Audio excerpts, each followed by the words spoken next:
Hamstring tendon graft. In this procedure, we will take a graft from the semimembranosus or semitendinosus to repair a ruptured ACL. Preoperative considerations include age, generally geared towards the older population, and may be implicable for athletes who rely on hamstring muscles.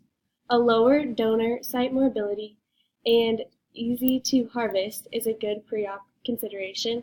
Custom individualized graft lengths and diameter, and a cooperative strength, a comparable strength to native ACL. Risk of this procedures include a residual muscle tear of the biceps femoris and semimembranosus.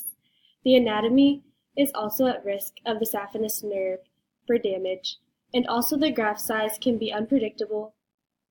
Complex graft preparation does occur.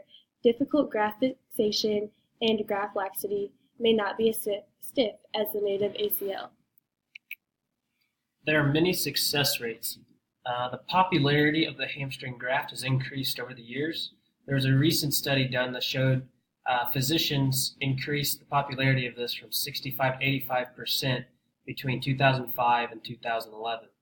It has also become a new standard where there was a survey taken by many different surgeons where 53% of those surgeons chose to do this surgery over other types of grafts.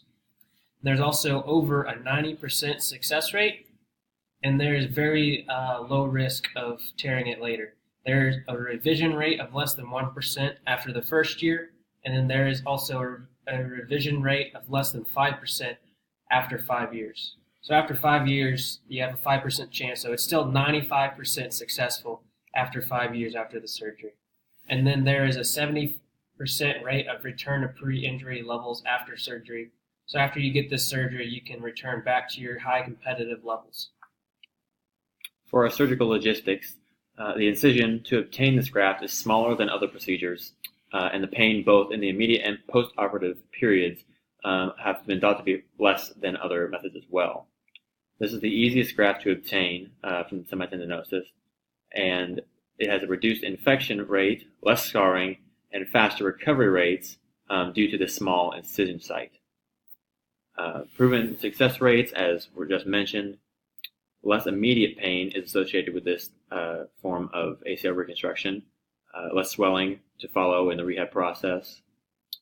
For our range of motion considerations, those are often gained back very quickly, faster than other methods, so that they can return to play sooner than later. Easier rehab in regards to the quadriceps activation occurs, so the rehab process is often very well implemented with this type of incision and graft.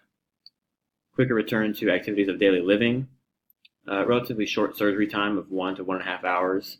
It's very cost effective. It's a relatively inexpensive way to perform this reconstruction, and you can get some very reproducible results, as was mentioned in our success rates. For our rehab expectations, during the first couple of days, you'll be focusing on controlling the pain and swelling. The first few weeks, we'll be focusing on getting the quads and hamstring muscles active again and getting full range of motion back.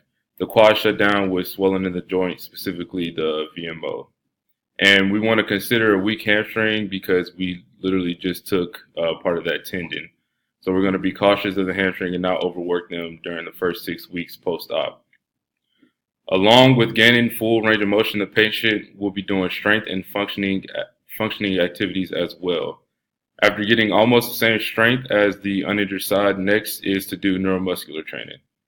And then working on different jumping activities helps build strength, but also builds a lot of confidence because they need to trust that the new tendon will be there and strong enough to support them.